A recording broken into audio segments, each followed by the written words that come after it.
Welcome to the podcast. Today's guest is Tim Gray. Tim, welcome. Hi, Dom. Thanks for having me.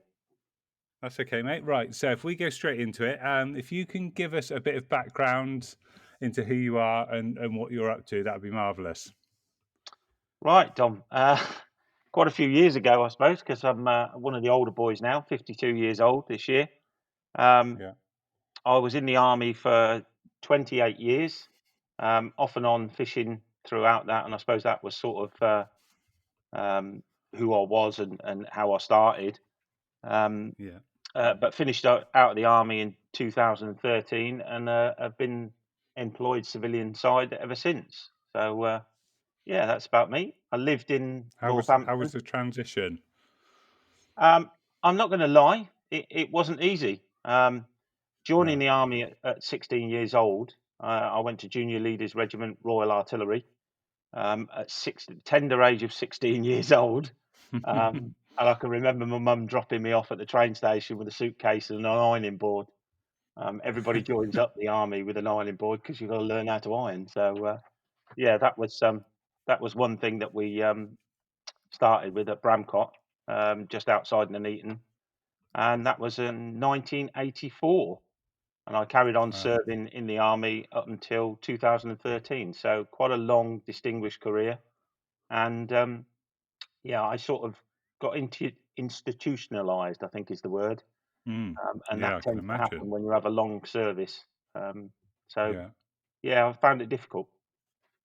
Yeah, I bet. How do they offer things for when you come out? Is there sort of like resettlement things that they do? How does Um, that work? Yeah, there is a resettlement package, and it's all aimed at the amount of years that you've served. The the better the package you receive. Obviously, Hmm. Yeah. you get it. I mean, when I joined in 1984, it was just after the Falklands. Um, Right. and there was a big push for the military, and you joined, and it was a career. You joined to do Hmm. 22 years, as it was back then. Yeah. Nowadays, if I'm truthful, a lot of soldiers nowadays don't join for a career. They join for 3 years, 5 years, 6 years, get a trade, see a bit of the world, get a good qualification, and then leave. Hmm. It's rarely do you get the long-serving soldiers like you used to Right. do. And that must be quite costly, I suppose, from the army's point of view, if you've got quite a Yeah, high turnover of guys. I suppose so. I suppose so. Training isn't easy. Selection isn't easy. So everybody that does do it, it's hats off to them all. So boys and girls. And obviously, the girls are now able to join most of the corps, if not all of the corps now. Um, Hmm. so the corps are all the different areas of the army. So you've got the inside the army, you've got the Royal Artillery, the Royal Engineers, the REME, the RLC. They all do a different job, and they've all got a Right. different cap badge. Brilliant. How does your fishing come into it all? Oh, I love my fishing, as anybody that knows me will tell you, mate. But yeah, I mean, I try and do one or two overnighters a week.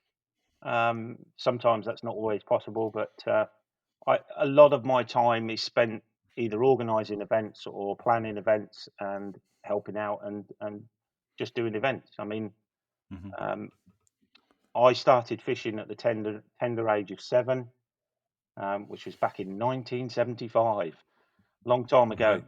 Yeah, Hmm. my mum realised that I hadn't really got a hobby, um, and she asked my uncle Martin Chaplin, if he'd take me fishing.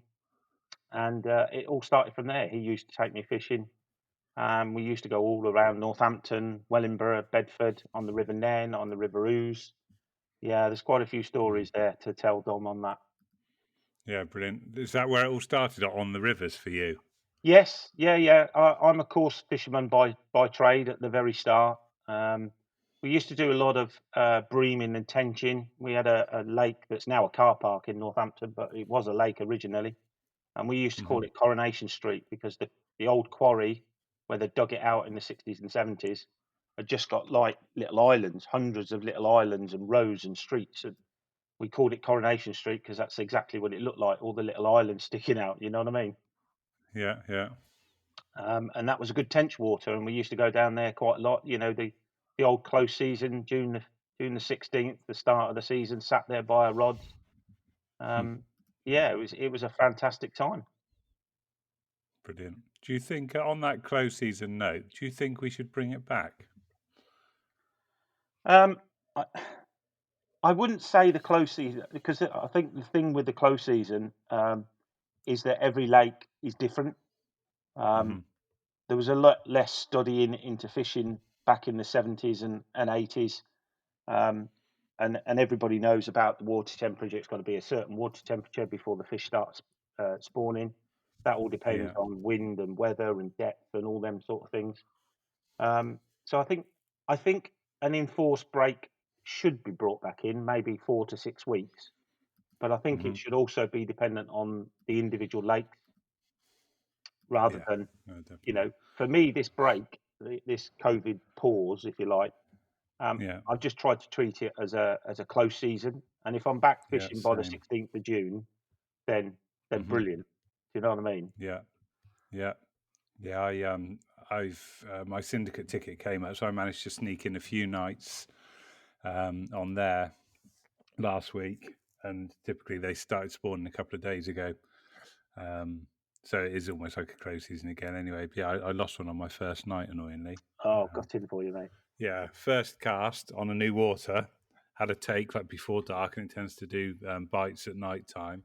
Yeah, Had a take before dark, and I thought, yeah, here we go, sussed it, come off, no worries. Bit annoyed, get the rod back out on the spot before dark, perfect. Sat in my waders for hours, confident, expecting it to happen.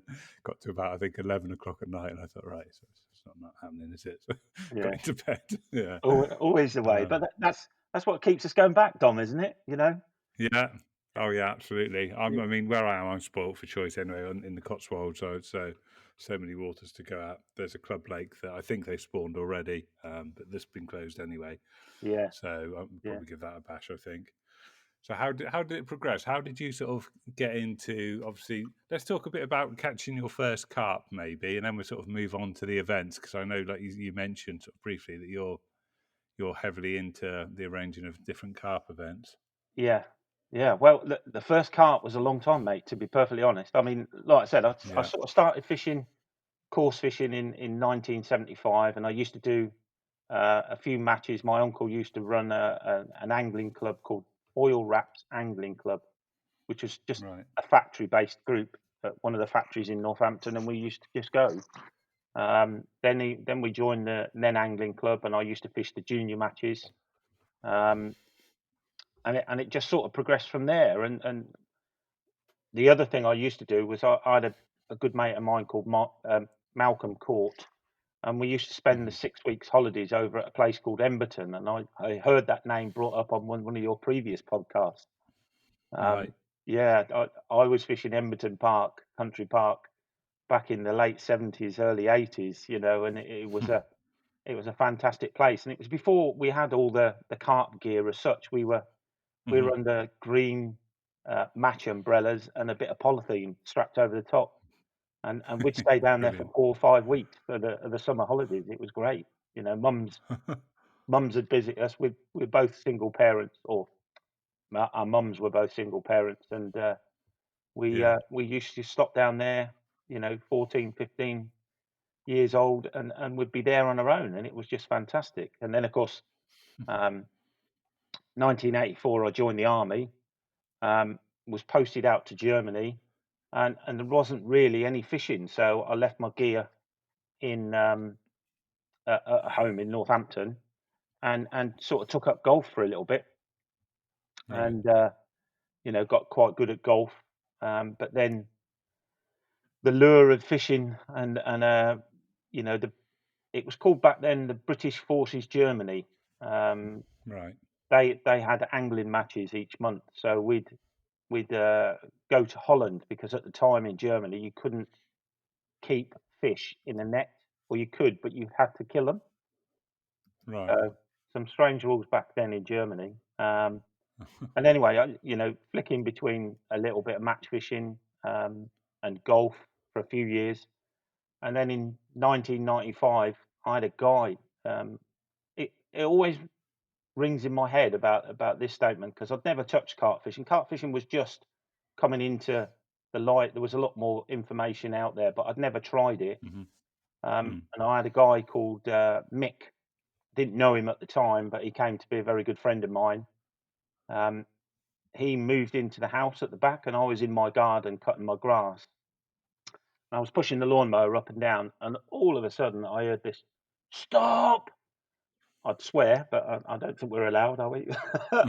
um, "Don't touch that!" And I'm thinking, "What the bloody hell was that?" You know, what's he going on Yeah. about? And I could see him run into the back of the removals truck, and he came out with what I later became known as, or later saw as and one of those Nash Speed 5 holdalls, the massive things.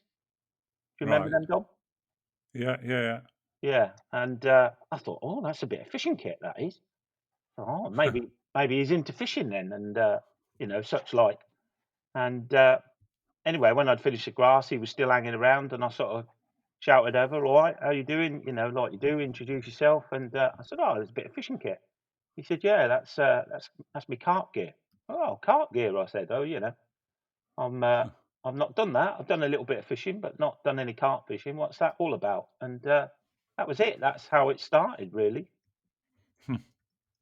Did you end up going with him? Yeah, he I didn't know this, but on one of the other camps in Dortmund, we were in Dortmund in Germany, and they had 5 artillery camps in Germany. And on Mm. one of the camps, they'd got a fishing lake. So we went down there. They'd got a few carp, and that's where I caught my first carp. I think it was 4 or 5 pounds. I don't think it was a big one at all, but I was just Yeah. amazed at the power and the fight from such a small fish. Um, Yeah. and that was hooked. That was it. I was hooked ever Yeah. since. So Yeah. 1995, Dom, I think. Brilliant. It's amazing, isn't it? When you've been just sort of coarse fishing for smaller species, and you like you say you do hook into that carp. I mean, I know I've said it so many times on here before, but there's nothing quite like it, and that feeling just sticks with you, doesn't it? Yeah, it is. I mean, I do a bit of pike and perch fishing in the winter, Hmm. and I've done a little bit of barbel fishing, but that was a long time ago with my uncle, when we used to go on some road trips back in the 70s and 80s.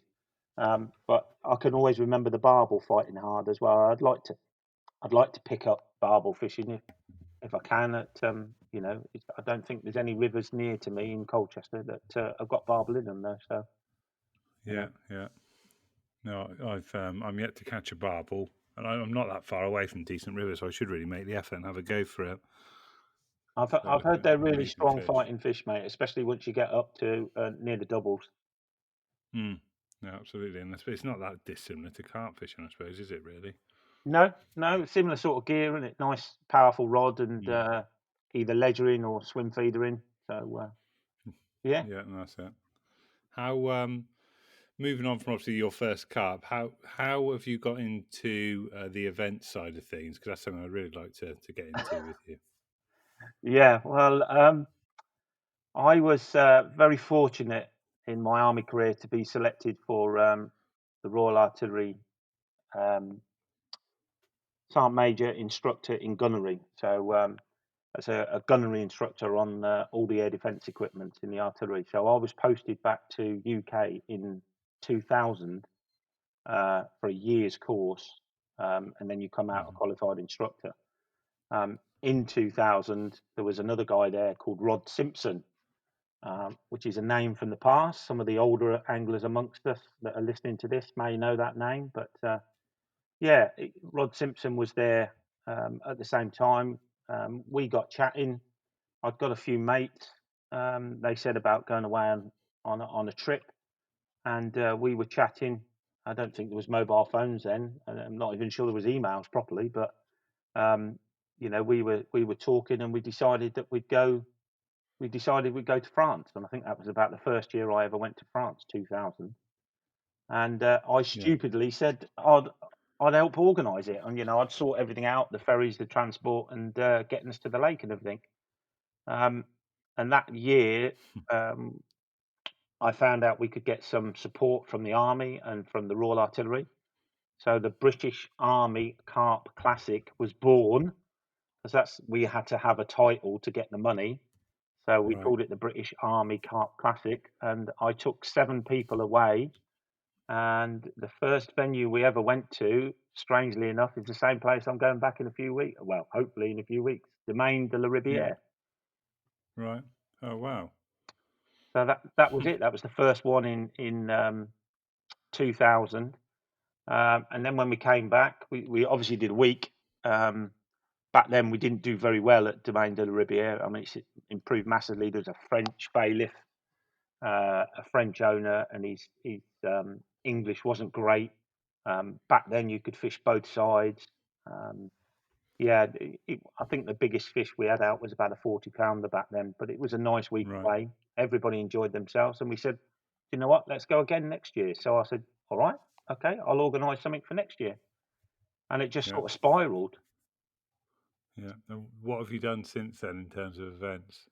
Oh, where do I start? Events. I organised the first Intercore Carp Championships. That's, as I mentioned Right. earlier, all the different cat badges. So in the army, you've got, I think it's 11 or 12 different corps: the infantry, the Royal Artillery, the Royal Engineers, the REME, the RLC, the Royal Signals, etc., etc.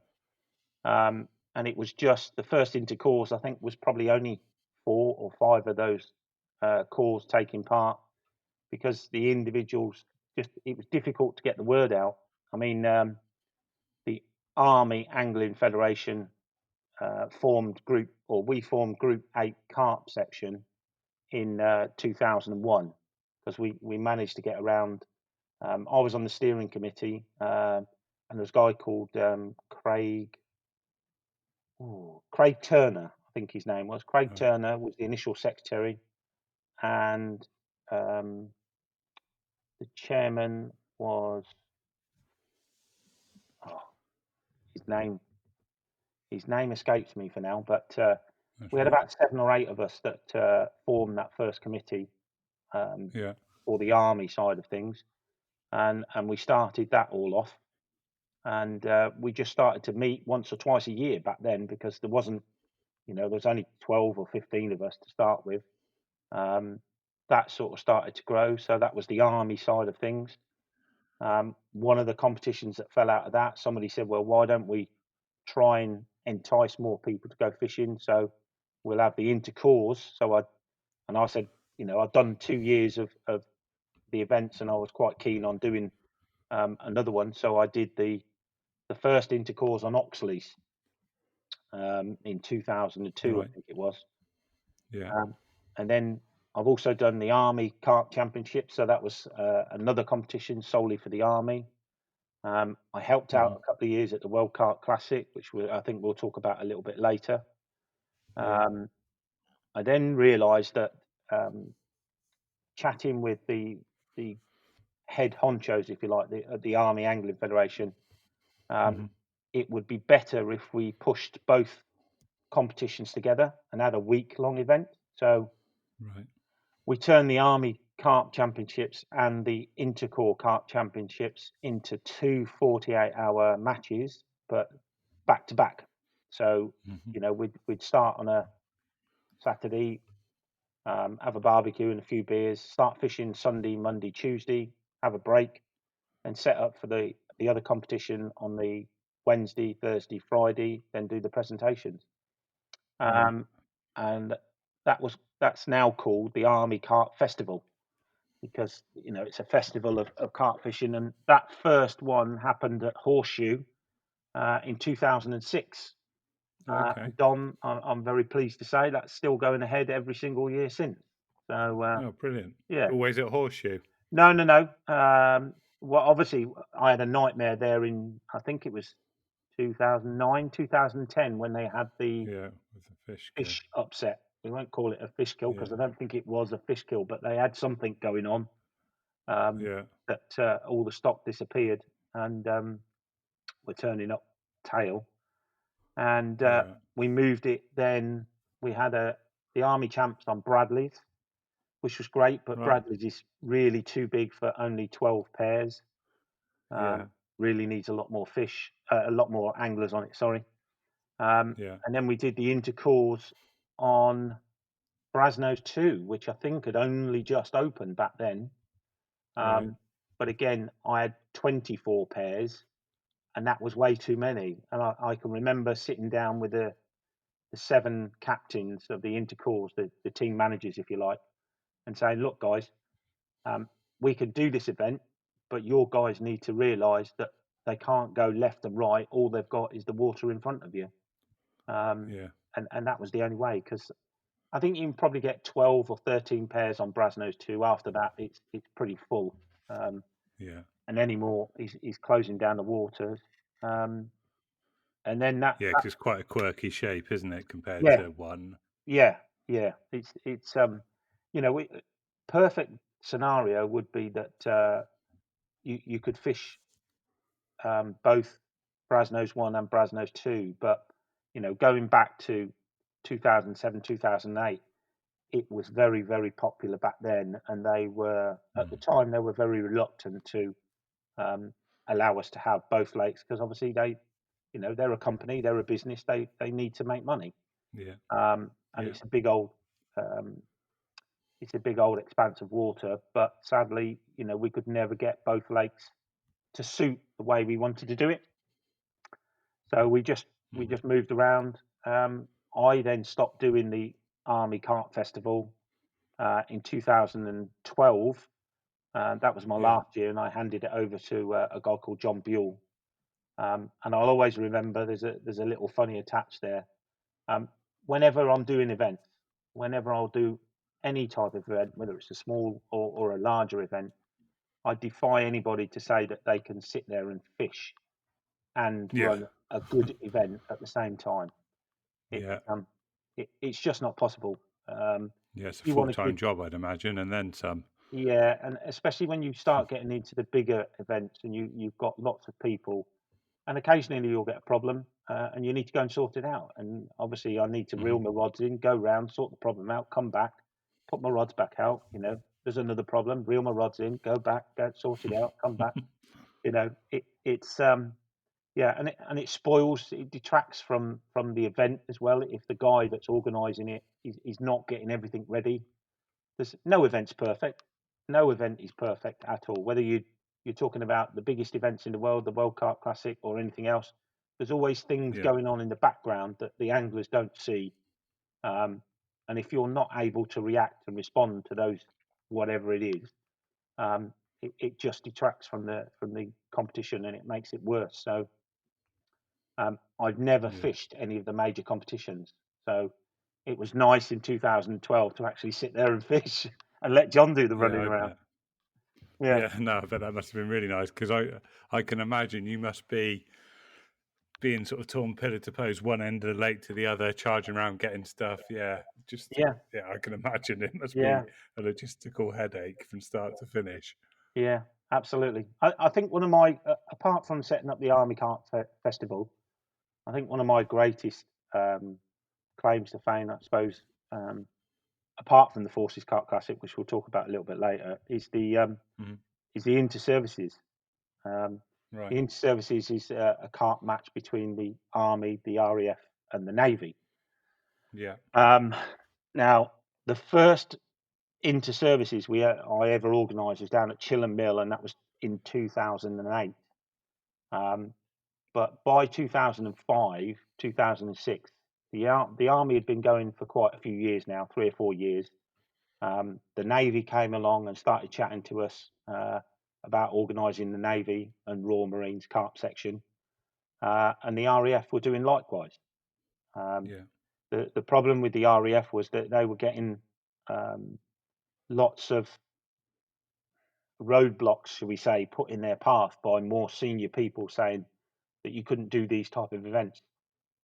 So Right. they were a little bit behind. And I can always remember writing all the letters and trying to get the event sorted. First inter-services carp championships took 3 years of me badgering the higher ranks and the officers to allow us permission. And I was writing to the Army Sports Board, the RAF Sports Board, and the Navy Sports Board. And the only one that was giving me hassle and problems about it was a group captain in the RAF, and Right. and to this day I can remember a phone call. He rang me up and, Sergeant Major, who the bloody hell do you think you are? You know, that type of stuff. Trying to organise a carp fishing competition.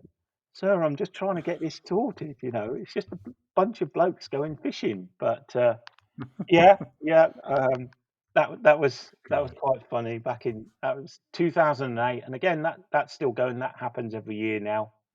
And I was lucky enough to be army team manager for quite a few years.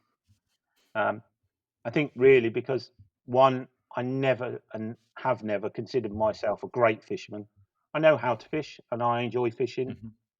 and I like to go fishing, but I've never Hmm. considered myself a great fisherman. I can catch Right. fish, but that's about it. But I've always been able to talk to people, and Hmm. sometimes that's what a team manager needs to do. Look at individuals, because we used to have quite a lot of people going, I want to get in the army team. I want to get in the army team. And I said, Yeah. right, okay, I'll just follow you for the year. I'll just keep an eye on you. I'd go to all the matches, and there they are. The rods are out. They're on a 48-hour match. The rods are out. They're out Hmm. sunbathing, drinking, not looking at the water, not tying up rigs, not getting everything sorted, and then wondering why they're not getting in the army team. And then, Yeah. I'm getting people turn around to me and go, "Well, why is he why is he in the team? Because he's constantly watching the water. He's got half a dozen rigs ready to go, and he's Yeah. always up and active and trying to catch fish, not sat with a beer sunbathing." Yeah. So yeah, that was interesting. But yeah, God. like I say, that was a good and a bad year, that 2007, 2008, because I also moved back to UK, and that's when each year since then the British Army Carp Classic had been growing and growing and growing. And Right. by 2007, um, I was taking 40, 45 people away to France. Um, Huh. and I'll be Wow. honest, I think it was 2007. I'd booked Carp Connections Villadon. They were running it at the time, and we were going to go to a Right. place called Villadon, and it literally fell apart. There was a little bit of extra activity in Afghanistan. A lot of the Right. lads got pulled away, extra tours and such like. I lost a lot of people, and I ended up ringing Carp Connections and Ansis and saying, "I'm really sorry, I can't come." And he was like that, threatening me with taking me to Dutch court and everything. And you know, I eventually Yeah. calmed the Yeah. situation. Yeah, go on. Sorry. I was Um, going to say what would happen in stuff like that, but you obviously just covered it then. If something kicks off, obviously yeah, that then becomes priority, doesn't it? yeah, absolutely. And that was one of the biggest things about the British Army Carp Classic. It was just focused on the army, and I've met a very good mate who turned out to be one of my best mates, if not my best mate at the moment. A guy called Russ Marsh, Yeah. um, and he was actually helping me. I was secretary over in Germany of the Carp Group, and he was chairman, and we got on like a house on fire. Really Yeah. have a good crack together, and we just sort of know what each other's thinking and doing at the same time. Yeah. Um, and I sort of realised in 2008, I moved back to UK. I've got so much going on. The event was getting bigger. The army events were getting bigger. That I needed help. So Mm. I turned around to him and said, "Do you fancy? You fished the British Army Carp Classic a couple of times. Do you fancy um, coming on board and helping me?" And he said, "Yeah, he'd love to give it a go." He said, "But I want to do a few changes if you don't mind." I said, "Yeah, okay."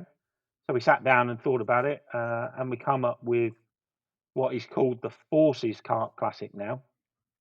Right. And that first event happened in 2009 at Abbey Lakes, um, and it's designed for all emergency services and all armed forces. So both serving and retired. If you're a member of the Army, RAF, Navy, serving, Hmm. regular, or reservist. Um, or ex. You know, you're out in Civvy Street now, like your last guest, Jerry Hammond. Yeah. He was in the infantry, wasn't he? I think. Yeah. Yeah. I think so. That's what he said. Yeah. Yeah, exactly. So Jerry could come along and fish. And a couple of years ago, we opened it up to all the emergency services. So we've got quite a Oh, big brilliant. following from the police. Um, we've got a few anglers from the fire brigade, Hmm. less anglers from the ambulance service, but that would be good to get a few more. And this year we've got 4 people from the prison service. So yeah, it's that's been going Oh, ever since, great. really. That's just you saying that. It's you sort of almost brushed over it. I mean, how much of your time does that take up to arrange an event of that size? Like, there must be so many moving parts to it. Yeah, yeah, it does. It's a year-long event. It's a Right. as soon as we finish in October, me and Russ are getting our heads together and sorting out stuff for um, the next October. And to make matters worse, we now do a UK version, just because I'm not busy enough. Yeah, so we You're do. addicted to it, addicted to the stress and the hustle. Um, I don't find it stressful. I Hmm. do find it hustle, and Hmm. sometimes yes, it can be hard work. But we've got such a good plan in place, and when you get people like Rob Hughes and Bev Clifford come along and say, "Guys, this is the best organised event I've ever come to. You know, you've left no stone unturned. You know, we Hmm. know we must be doing something right." So, Yeah, brilliant. Yeah, they're yeah, because I'd imagine they both know the ins and outs of what's involved. well, yeah, exactly. I mean, I think I met Rob for the first time at the World Carp Classic when I was helping out with that.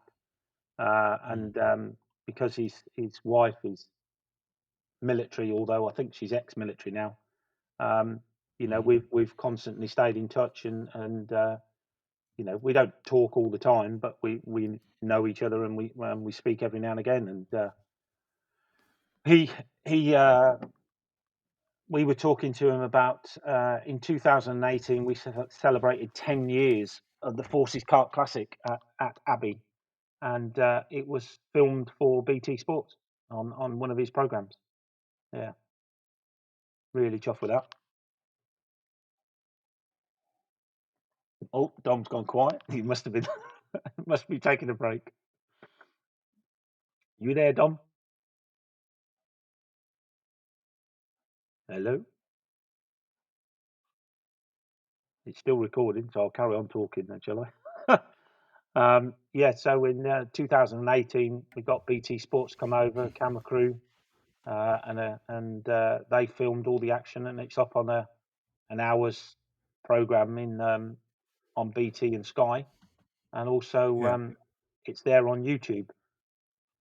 So Wow.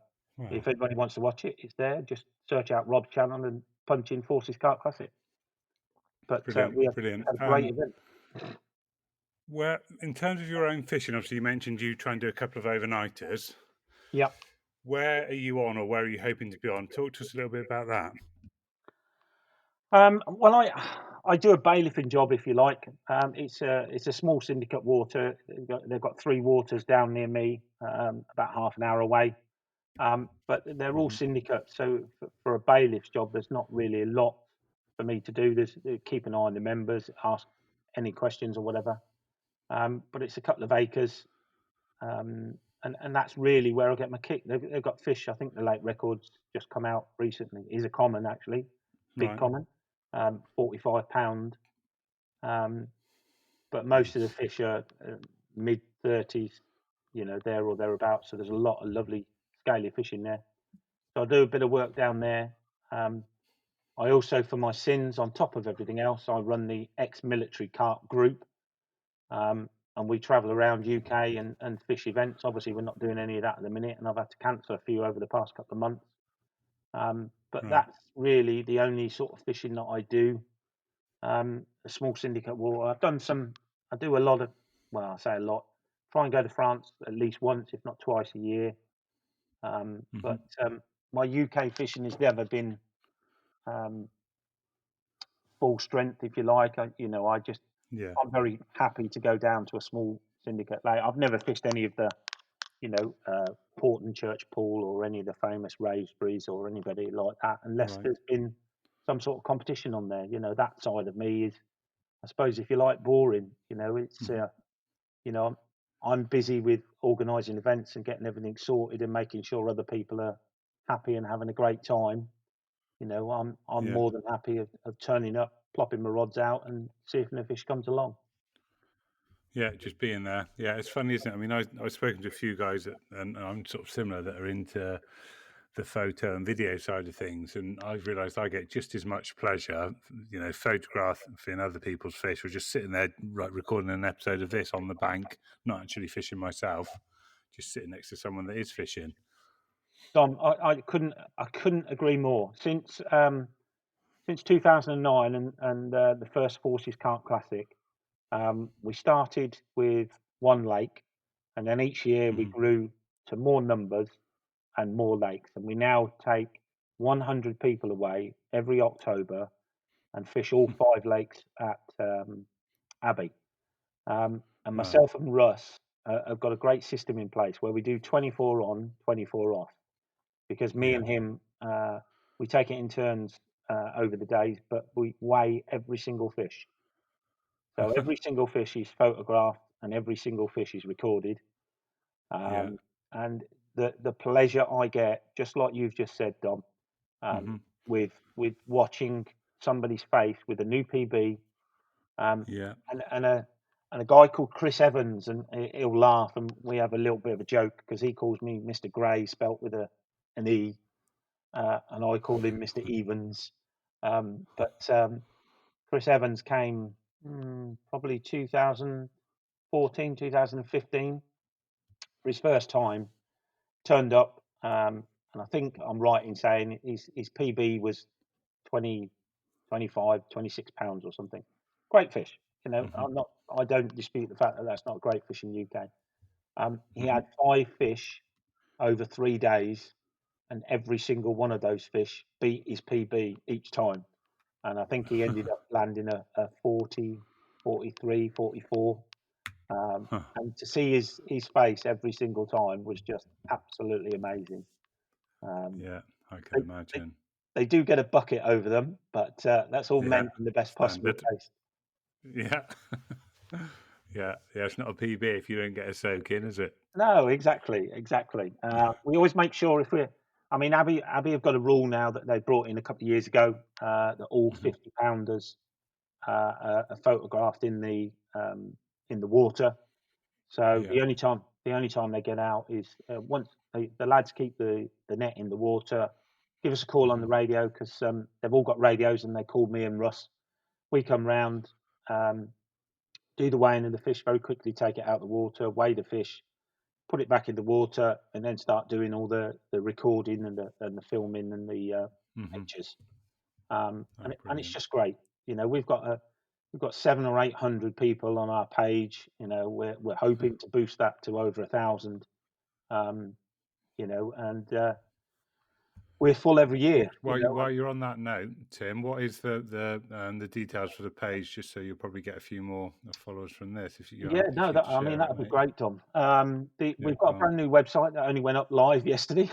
Funnily All enough, right, okay, which is brilliant. a nice coincidence. Um, Yeah. that's www.forcescarpclassic, all in lowercase, Hmm. .co.uk. Or Okay. if they're over in France.com, and that'll take you to the same website. So yeah, so I Right. mean, like I've already said, but if you're a member of the armed forces, any of them, Army, Navy, RAF, or reserves, uh, or MOD, um, emergency services, fire, police, ambulance. We've had mountain rescue. More than happy to have Right. RNLI or lifeboat, depending on if they can get there or whatever. Um, Yeah. they're more than entitled to come and fish. Oh wow, that's brilliant. Yeah. And what about Instagram, Facebook? Are you on all of those with that Yes. Yeah. username as well? I'm just No. running an Instagram thing at the moment where I'm putting up all the pictures. We've got a 50s plus club. Right. Um, and I've been going through. We've had 65 50s in the past. What have we done? 10 years, 11 years, 12 years, in fact. Yeah, where am I going? So Very good. yeah, so they're all the pictures are going up. We were lucky enough to have Shoulders, the big resident of Abbey Lakes. Um, Right. um, yeah, we had her What weight three was that? times. Yeah, we had her three times. Once at 79, once at 80, and then at 93. About a year before, Christ. unfortunately, we lost her. Oh, So shame. yeah, a great fish, but we go to Abbey because it ticks so many boxes. And Hmm. we've got a great relationship with Sebastian over there and Dave, the new bailiff. Hmm. We've seen three or four bailiffs. Rupert Whiteman was there for a while. I think Right. most people know Rue, so we got to know Yeah. him.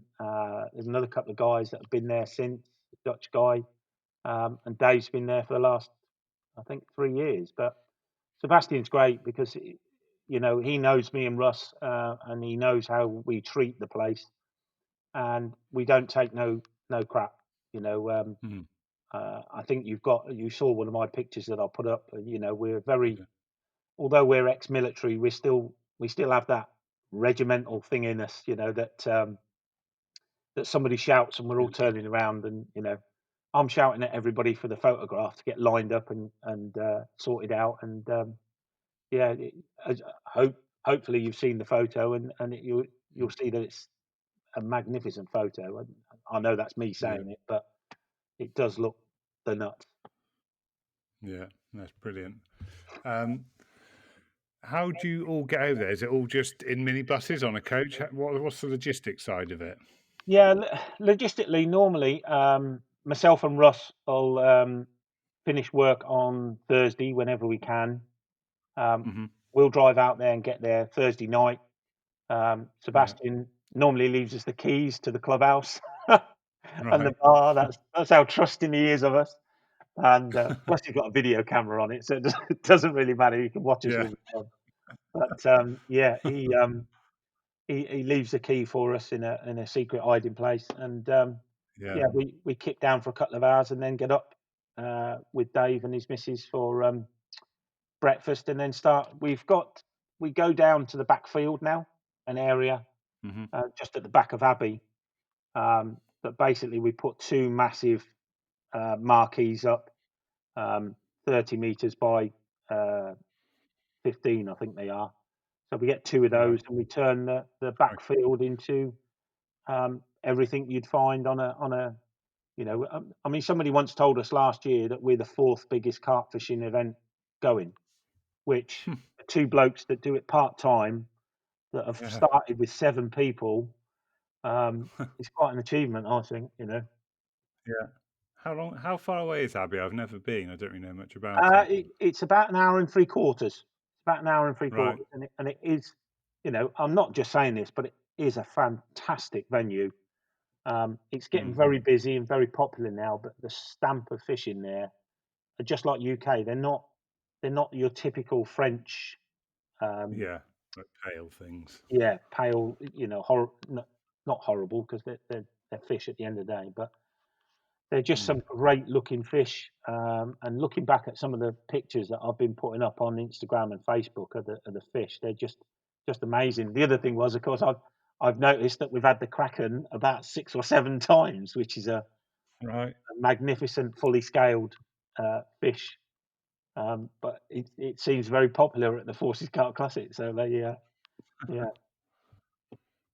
Brilliant. What did you say the Instagram was? I'm gonna add you now. Um, Forces Carp Class because I've run out of words. I've run out of Right. yeah, The Forces Carp. class. Yeah. Class.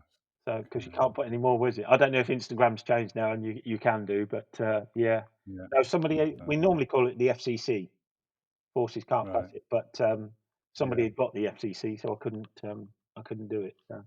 Yeah. But yeah, Forces Carp. search us out by all means. There's a contact form on the website.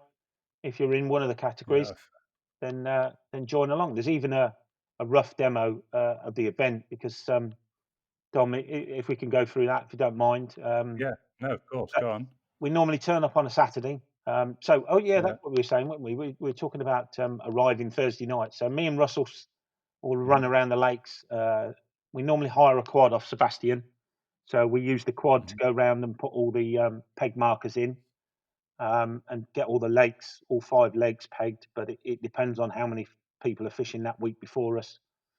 Then we set up all the admin side of it, all the reception tent, the marquees, the trophies, the catering, the admin team. All of those get set up on the backfield, and then the anglers Mhm. arrive on the Saturday. And then once they're registered and signed off for health and safety reasons, you know that good old chestnut. Yeah. They're signed on and insured for the competition that they're there for with us. They're then free to walk around the lakes. The lakes actually get a bit of a rest because obviously the anglers that were fishing are kicked off at 9 o'clock in the morning, and our guys don't actually get back out to fish until the Sunday because we have a walk around the Right. lake Saturday afternoon and then Saturday evening. Get me words right, Tim. Saturday evening we have a barbecue or a hog roast, and then we have a mini raffle with prizes donated from whatever companies we can get them from. Um, and then on the Sunday morning, we have the photo, the draw, the briefing, and then the draw. And then the guys move out to the event and they start fishing normally about 12, 1 o'clock on the Sunday, um, and then fish all the way through till Wednesday. And then we have another little break for about 4 hours on the Wednesday just to allow the lads to go, lads and lasses, because we've got girls fishing the last couple of years, which is great. Mhm. The England carp team came over last year, which was fantastic. Um, that was the ladies team, not the the gents team. Um, but yeah, we have a break on the Wednesday, and that is for the main raffle, which has been sponsored by Nash Tackle, and that's a big shout Mhm. out to Alan Blair and Kevin Nash at Nash Tackle, big supporters of our event and have been for numerous years.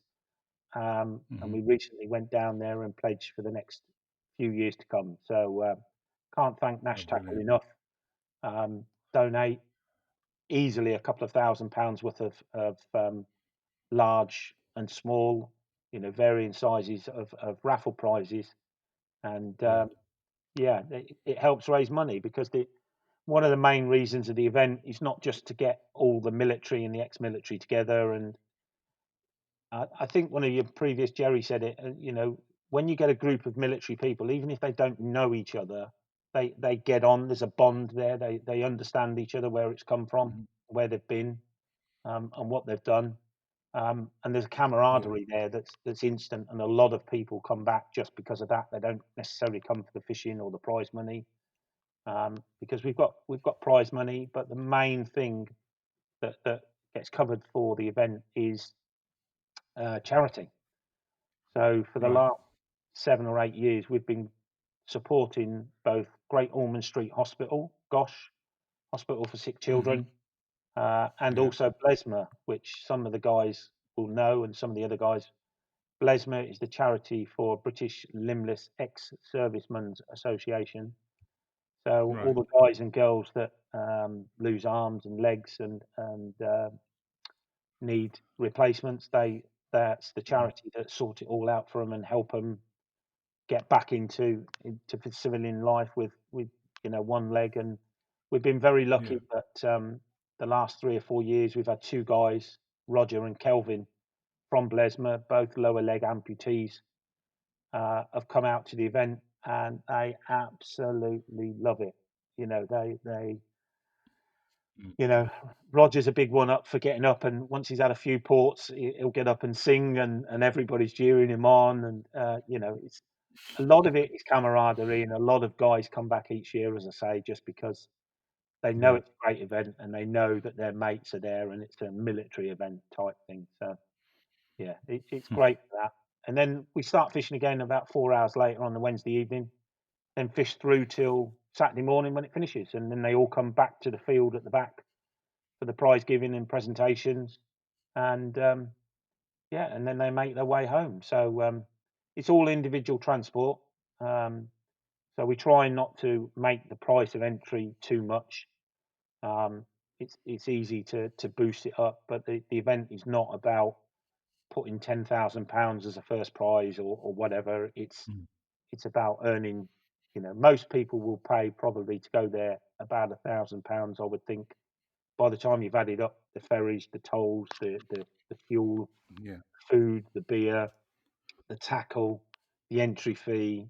You know, but that's Hmm. normally, that's what I pay every single time I go to France. Roughly, I always put aside £1,000 and use that. So it's no more expensive, and yeah, we get a great bunch. We interviewed Yeah. one of our members, Paul Mockridge, the other night for our own channel on Facebook. He's actually been to all 14 events. So we did Right. 12. We've done 12 years now, but we also did 2 summer events. But we stopped doing the summer because Abby was getting too busy. So um, Hmm. yeah, so he's done all 14 events. So it was a nice chatting to him about why he comes. Yeah. God, brilliant. That's some achievement, isn't it? Funnily enough, you saying that, I was just looking at the picture on your Instagram of Dave Levy giving him a presentation. Is that him? Yeah, yeah. From the picture there. Dave came over 2018 with the for the 10-year anniversary. Absolutely Right. loved it. Was supposed to come last year, Yeah. but unfortunately, he was all booked in and paid up. But Hmm. um, unfortunately, Ridge Monkey put some extra filming on, so Yeah. he had to obviously work calls, and he's got to go. Hmm. So unfortunately, he couldn't Yeah. come. But I believe he's booked in for 2021. And Brilliant. he was just blown away. He was, I mean, if you speak to him, he could not believe again, how 2 blokes who don't do it as a permanent job get this done. Yeah. Like you asked earlier, it's a year-long passion. Um, Hmm. and to be perfectly honest, I hate it from the Wednesday before. I Right. absolutely hate the event from the Wednesday, and I'm packing the van because normally we get a hire van with all the event kit, tents, chairs, tables, everything like that. It's got to go in the van, and Yeah. then until I can get the anglers out on the pegs on Sunday, then I Mm. can start to relax, Dom. Crikey. I don't think I could do it, mate. Just from listening to you. I think it takes a certain type of organised individual to be able to pull something like that off.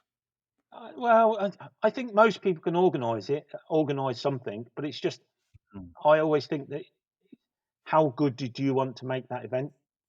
Hmm. If you want to make it the best it can be, then you need to be there constantly. You need to be looking at it. You need to be changing things. I mean, we've changed things over the years. We've had ideas floated to us, the Forces Carp Classic, and we've Yeah. changed things. Like we've got five lakes, and the 5 lakes actually have their own 5 competitions on top of Right. the the, the overall competition. Yeah. And we changed a couple of years ago to the 3 fish rule. So, that the 3 fish rule keeps it right tight, right up until the last. I mean, last year, 2019, we had an REF and an ex-REF guy on Kingfisher, and they won it with a £40 fish with 15 minutes to go. 15 minutes to go, and they won the event. That's how Wow. tight it can be. It's Yeah. just brilliant. It's a 3 fish rule, like the 3 biggest fish, or Yes, on yeah. for each of Yeah. the individual lakes, because what we Yeah. found initially, Don, when we were growing, we had 1 lake overall first, second, and third. Then 2 lakes, but we were still first, second, and third. Then we got to 3 lakes, and we were still first, second, and third. Yeah. But what people were saying to us was that that's fine, but it's now Wednesday and we're on the break, and I'm £700 behind the leader.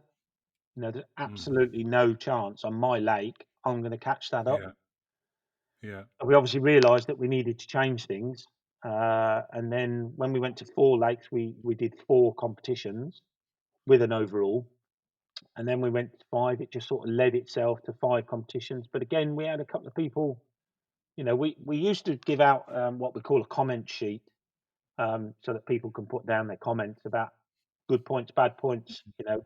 And I think that helps with any sort of organizer trying to get the feedback from the customers, because that's what they are. They're anglers and Yeah. friends, but at the end of the day, although it's not a business, they're customers. They want to make sure that they get the best event they can for a week's worth of their time, and their money. Absolutely. As we've already said, they're probably, most of them are paying upwards of £800 to come Yeah. to fish your event, um, and they want to make sure they have a good time, which is only fair and right. So we used to do these comment Yeah. sheets, and me and Russ would drive back and back to France, very tired after our week, um, and read some of the comments. And yeah, we've tried to develop.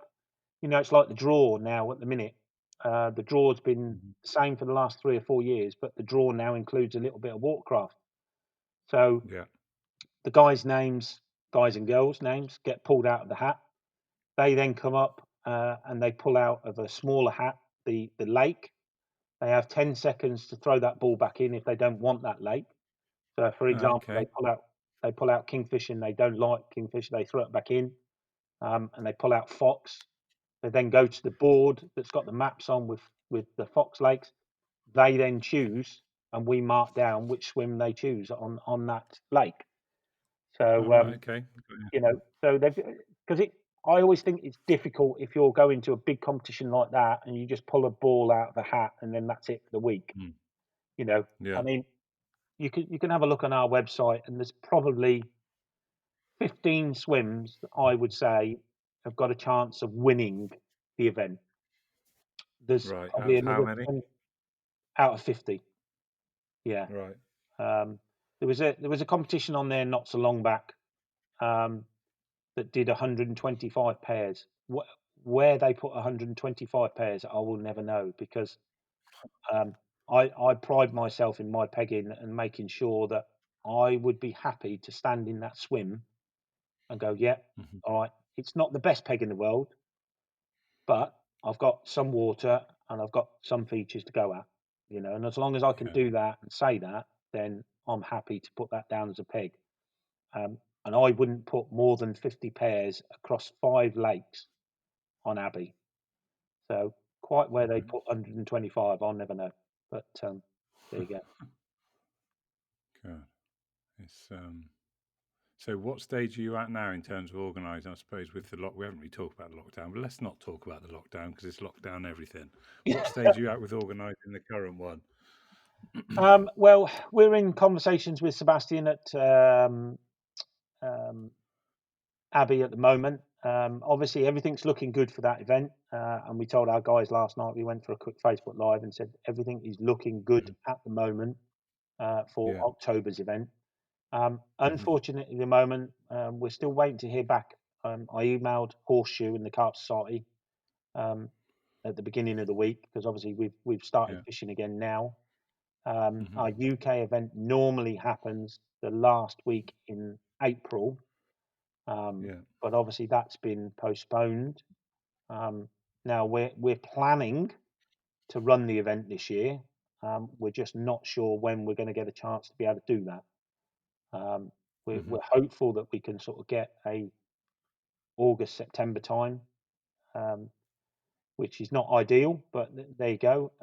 Worst case scenario, Yeah. we'll do it in November, although again that's not ideal.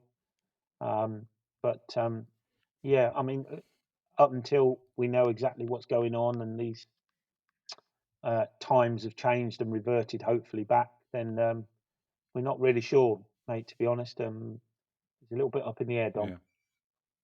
Yeah. No. Yeah. Like everything is. Yeah. It's going to be interesting to see how everything bounces back, the economy and everything else.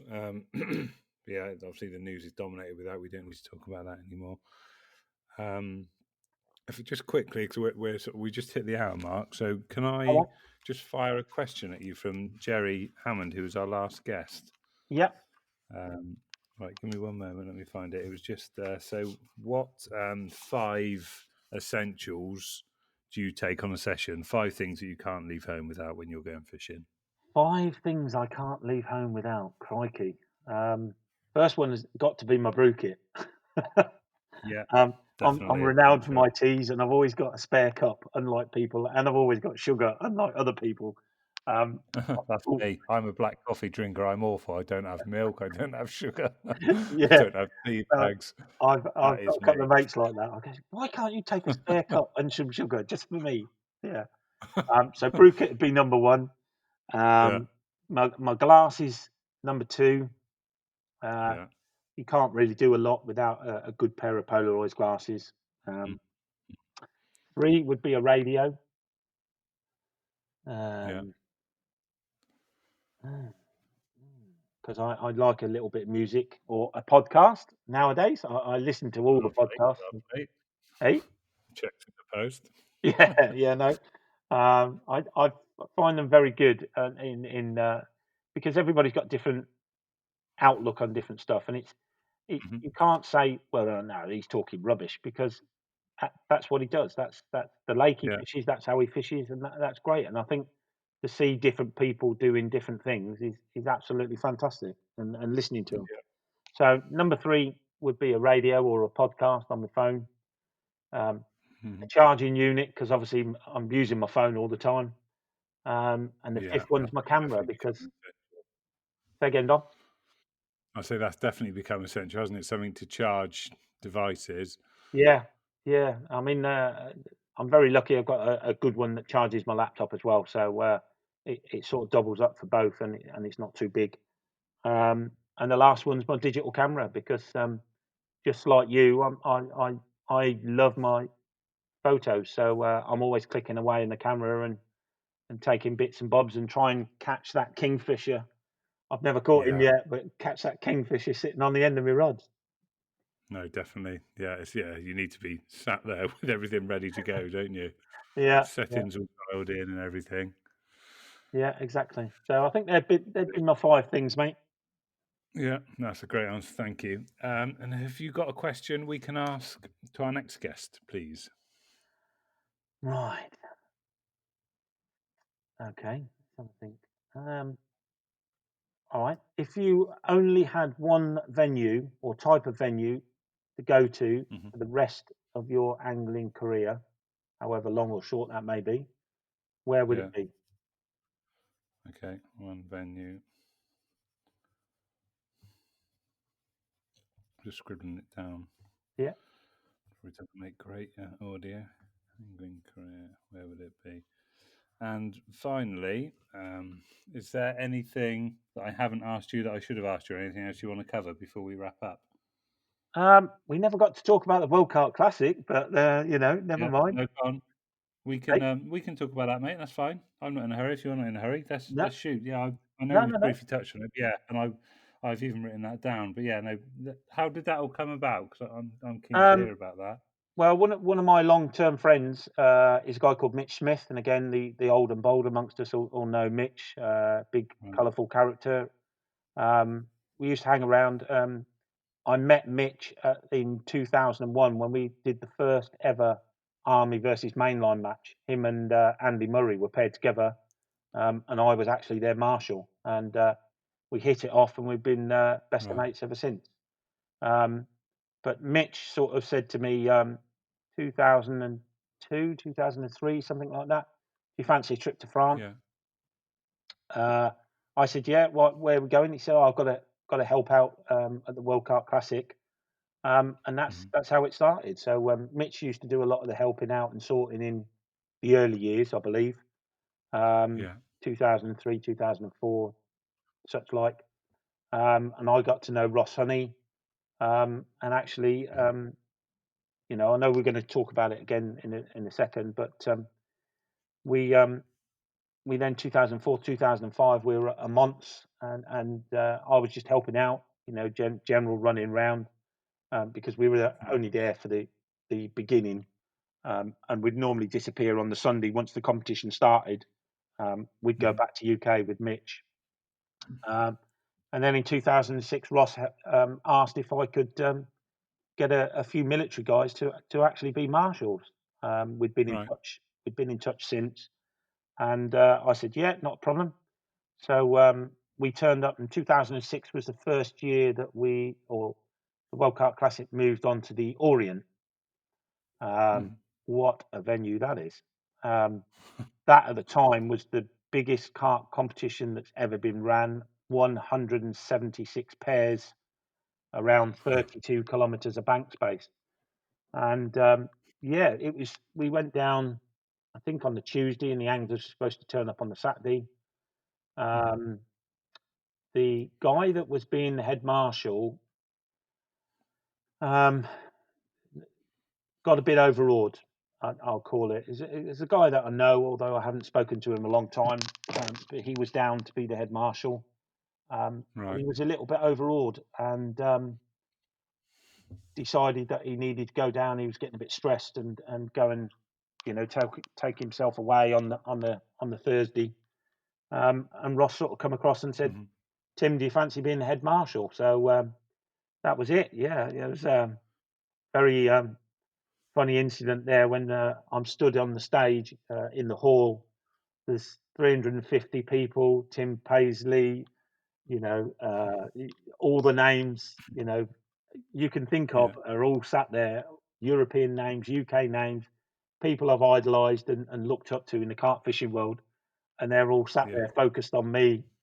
And I've got a big projection of the map on the back wall, and I've just asked everybody to turn around and look at the map on the back wall so I can describe the sections and exactly where and the traffic routes that they're going to use. And I've got a, Mhm. a laser pointer, and I put my finger on the button, and the laser pointer was shaking that much that I had to bring my other arm to steady my arm. And I was absolutely cacking myself. Oh, So yeah, but yeah, that went well. We had a couple of pairs that I had to go round and disqualify. Unfortunately, they were caught bringing fish in. Again, another little funny story. Ross said, I think there's something going on, Tim, but I'm not sure. I said, Ross, leave it with me. I've got one of my military guys. I said, right, create an OP. Uh, um, an OP is an observation point at the back of the yeah. swim. Cover yourself over, and watch this pair and tell me what's happening. And Yeah. sure enough, he caught two anglers coming in with waslings with fish in them. Oh, So God. yeah, we had to disqualify them, and yeah, that was interesting. Kev Knight and Rob Tuff looked after me and looked after Mhm. one of the marshals. Got to know them at that time, and yeah, I've Yeah. sort of touched bases with Ross quite a lot over the past 2 years, really, with again and Angling Spirit and the World Carp Classic now in partnership with the Forces Carp Classic. So the winners, not only do they win the event and get the trophy and get the prize money for winning the event, they also get a free entry into the next World Carp Classic. So yeah, and we've got lots of things in the pipeline to assist with Ross and Angling Spirit. So things are looking good, mate. Yeah. Oh, brilliant. Oh, that's mega. Um, yeah. So is that just a constant thing now? Obviously, with where I suppose you're in there and you know how it works. Are you just sort of a regular face, I suppose? Well, I plan to be. I mean, we turned up last year to just have a chat and go through some certain things with Ross before we announced it all. But this year's event, we've got our champions. Um, they're going to go and represent the Forces Carp Classic. Becky and Sean Sharman, they won last year's event. Becky's in Yeah. the England ladies team and fish with her husband. Um, and they're going to be representing the Forces Carp Classic and will be there.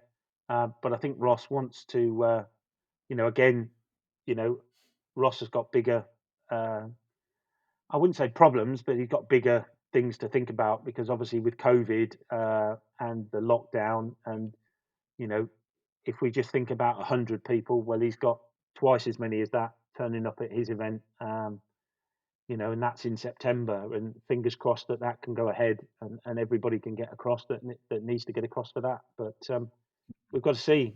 These are difficult times, aren't they? So I feel sorry for all the big competitions and the things that have got planned this year.